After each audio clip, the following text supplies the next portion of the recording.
Hello dear students, welcome back to my YouTube channel एक topper academy YouTube channel में आपका स्वागत है। उम्मीद करता हूं कि आप सभी अच्छे होंगे।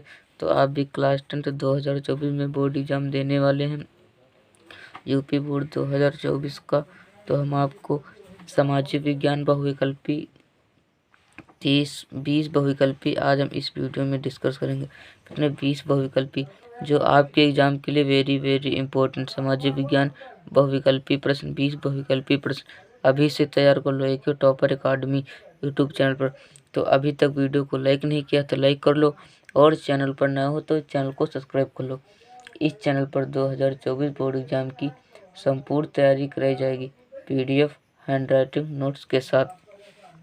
हमारा पहला नंबर प्रश्न है, जर्मनी का एकीकरण का श्रेय इनमें से किसे दिया जाता है? जर्मनी का एकीकरण का श्रेय इनमें से किसे दिया जाता है? ऑटो वन बिस्मार्क को, या हिटलर को, या विलियम प्रथम को, या मैथ्सनी को? जो जर्मनी का एकीकरण का श्रेय किसे किया जाता है? तो ऑटो वन बिस्मार्क। किसको? ऑटो वन बिस्मार्क को है हमारा का नंबर प्रश्न सही होगा। हमारा दूसरा नंबर प्रश्न है, राष्ट्रवाद का प्रारंभ जिस देश से हुआ? राष्ट्रवाद का प्रारंभ जिस देश से हुआ वो कौन सा देश था? जर्मनी, या इंग्लैंड, या इटली, या फ्रांस? जो राष्ट्रवाद का प्रारंभ शुरू हुआ वो फ्रांस से शुरू हुआ। किस देश से शुरू हुआ? फ्रांस देश से शुरू हुआ। हमारा तीसरा नंबर प्रश्न जो आपके एग्जाम के लिए वेरी इंपॉर्टेंट है, आप इन सारे प्रश्नों को जरूर तैयार करके ही जाना। हमारा तीसरा नंबर प्रश्न है, नेपोलियन की पराजय कब हुई? नेपोलियन की पराजय कब हुई? और आप लोग इसका आंसर हमें कमेंट में बताएं, कमेंट करके बताएं। नेपोलियन की पराजय कब हुई? 1814 ईस्वी में, 1816 ईस्वी में, 1815 ईस्वी में, या 1817 ईस्वी में? तो नेपोलियन की जो पराजय हुई वो हुई 1815 ईस्वी में। कितने में हुई? 1815 ईस्वी में हुई। हमारा अगला नंबर प्रश्न है 4 जो आपके एग्जाम के लिए वेरी इंपॉर्टेंट है। सविनय अवज्ञा आंदोलन कब चलाया गया? सविनय अवज्ञा आंदोलन कब चलाया गया? 1920 ईस्वी में, 1930 ईस्वी में, या 1927 ईस्वी में, 1935 ईस्वी में? जो सविनय अवज्ञा आंदोलन चलाया गया था वो 1930 ईस्वी में चलाया गया। कितने में चलाया गया था? 1930 ईस्वी में चलाया गया था सविनय अवज्ञा आंदोलन। जो किसके द्वारा चलाया गया था? महात्मा गांधी जी के द्वारा। गांधी जी ने चलाया था। महात्मा गांधी दक्षिण अफ्रीका से वापस कब लौटे? जो महात्मा गांधी जी थे वो दक्षिण अफ्रीका से कब लौटे? महात्मा गांधी दक्षिण अफ्रीका से कब लौटे? 1914 ईस्वी में, 1916 में, 1915 में, या 1918 में? जो महात्मा गांधी दक्षिण अफ्रीका से कब लौटे? 1915 ईस्वी में। 1915 ईस्वी से लौटे महात्मा गांधी जी दक्षिण अफ्रीका से। 1915 ईस्वी में लौटे। चौरी चौरा कांड किस वर्ष घटित हुआ? चौरी चौरा कांड था किस वर्ष घटित हुआ? 1920 ईस्वी में। इनके सारे ऑप्शन मैं बताता हूँ। 1943 ईस्वी में, 1922 ईस्वी में, या 1919 ईस्वी में? इसका जो आंसर होगा वो होगा 1922 ईस्वी में। कितने में? 1922 ईस्वी में। जो चौरी चौरा कांड घटित हुआ था वो 1922 ईस्वी में घटित हुआ था। महामंदी का प्रारंभ किस वर्ष हुआ? महामंदी का प्रारंभ किस वर्ष हुआ? 1919 में, 1921 ईस्वी में, या 1929 ईस्वी में, 1934 ईस्वी में? तो जब महामंदी का प्रारंभ था वो 1929 ईस्वी में हुआ था। कितने में हुआ था? 1929 ईस्वी में हुआ था। हमारा अगला नंबर प्रश्न है 8 जो आपके एग्जाम के लिए वेरी इंपॉर्टेंट है। आप इन सारे प्रश्नों को जरूर तैयार करके ही जाना। हमारा 8 नंबर प्रश्न, संयुक्त राष्ट्र संघ का मुख्यालय कहाँ पर स्थित है? जो संयुक्त राष्ट्र संघ का मुख्यालय वो कहाँ स्थित है? वाशिंगटन, न्यूयॉर्क, जिनेवा, या ऑस्ट्रिया? जो संयुक्त राष्ट्र संघ का मुख्यालय कहाँ स्थित है वो कहाँ है? न्यूयॉर्क। कहाँ पर है? न्यूयॉर्क पर। आप लोग इन सारे इम्पोर्टेंट प्रश्नों को जरूर तैयार करके जाना।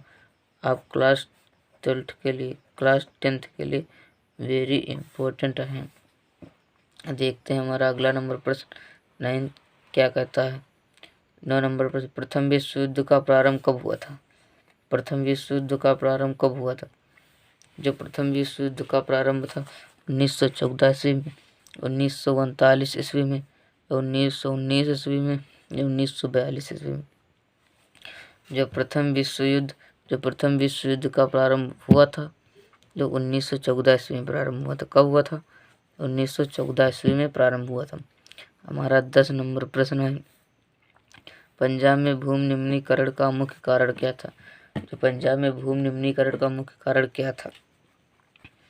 गहन खेती, अधिक सिंचाई, वनोन्मूलन या अतिपशुचारण। जो पंजाब में भूमि निम्नीकरण का मुख्य कारण था वो अधिक सिंचाई से है, वहाँ अधिक सिंचाई की जाती है। हमारा 11 नंबर प्रश्न है, कपास की खेती के लिए कौन सी मृदा उपयुक्त है। कपास की खेती के लिए कौन सी मृदा उपयुक्त है। काली मृदा, जलोढ़ मृदा, लाल मृदा, लैटराइट मृदा। जो कपास की खेती के लिए मृदा उपयुक्त है वो काली मृदा उपयुक्त। कौन से। काली मृदा उपयुक्त है। हमारा 12 नंबर प्रश्न है, निम्न में से कौन अजैवीय संसाधन है। निम्न में से कौन सा अजैवीय संसाधन। आप लोगों को इन चारों ऑप्शनों में से बताना कौन अजैव। पशु, पौधे, मछलियाँ। पशु में भी जान होता मछलियों और पौधों में, इसमें जीव जिसमें नहीं होता अजैव संसाधन वो है चट्टानों में जो नहीं होता है। हमारा 13 नंबर प्रश्न, चिपको आंदोलन संबंधित है मृदा संरक्षण, जल संरक्षण, वन संरक्षण या वायु संरक्षण। जो चिपको आंदोलन संबंधित है वो है वन संरक्षण से। चिपको आंदोलन जो पेड़ को जब काटने जाने लगा तो लोग कहने लगे पहले मुझे काटो फिर पेड़ों को काटो, इसलिए इसको पेड़ों में चिपक गए, इसलिए इसको चिपको आंदोलन से संबंधित है। हमारा अगला नंबर प्रश्न है 14, देखते हैं क्या कहता है। हमारा 14 नंबर प्रश्न, सुंदरवन राष्ट्रीय पार्क किस राज्य में स्थित है। सुंदरवन राष्ट्रीय पार्क में किस राज्य में स्थित है। असम, पश्चिम बंगाल, उड़ीसा, मध्य प्रदेश। तो सुंदरवन राष्ट्रीय पार्क वो है पश्चिम बंगाल में। कहाँ है। पश्चिम बंगाल में। बहुउद्देशीय परियोजनाओं को किसने आधुनिक भारत का मंदिर कहा। महात्मा गांधी ने, विनोबा भावे ने, जवाहरलाल नेहरू ने या अन्ना हजारे ने। तो आप लोग जानते हो तो इसका आंसर हमें कमेंट में बताएं। इसका जो सही राइट आंसर होगा वो होगा जवाहरलाल नेहरू। क्या होगा। जवाहरलाल नेहरू होगा।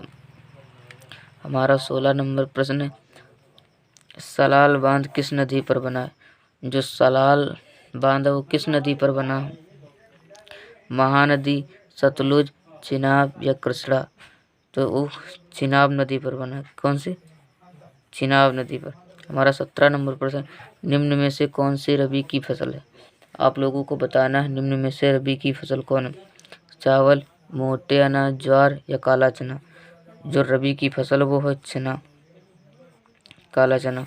हमारा 18 नंबर प्रश्न है, निम्नलिखित में से कौन सी रेशेदार की फसल है। निम्नलिखित में से कौन सी रेशेदार की फसल है।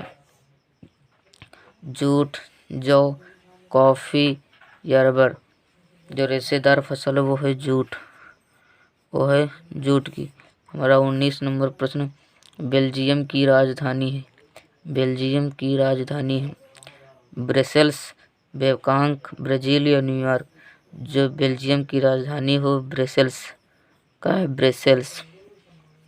हमारा 20 नंबर प्रश्न है जो आखिरी क्वेश्चन है, निम्नलिखित में से कौन सा संघीय राज्य नहीं है। आप लोगों को बताना इनमें से कौन सा संघीय राज्य नहीं है। मणिपुर, अरुणाचल प्रदेश या हिमाचल प्रदेश या दिल्ली। तो दिल्ली संघीय राज्य नहीं है। हमने इसमें 20 बहुविकल्पीय डिस्कस किए हैं। उम्मीद करता हूँ ज़्यादा से ज़्यादा आप लोग आते हैं। जो नहीं आते हैं उनकी एक इम्पोर्टेंट नोट्स बना लो। ताकि आप अच्छे से याद कर सकें। तो वीडियो कैसा लगा। वीडियो अच्छा लगा हो तो वीडियो को लाइक कर लो और चैनल पर नए हो तो चैनल को सब्सक्राइब कर लो। इस चैनल पर 2024 बोर्ड एग्जाम की संपूर्ण तैयारी कराई जाएगी। PDF हैंड राइटिंग नोट्स के साथ। Thank you. जय हिंद, जय भारत, जय वंदे मातरम। मिलते हैं नेक्स्ट वीडियो में। जब तक के लिए बाय बाय, टाटा।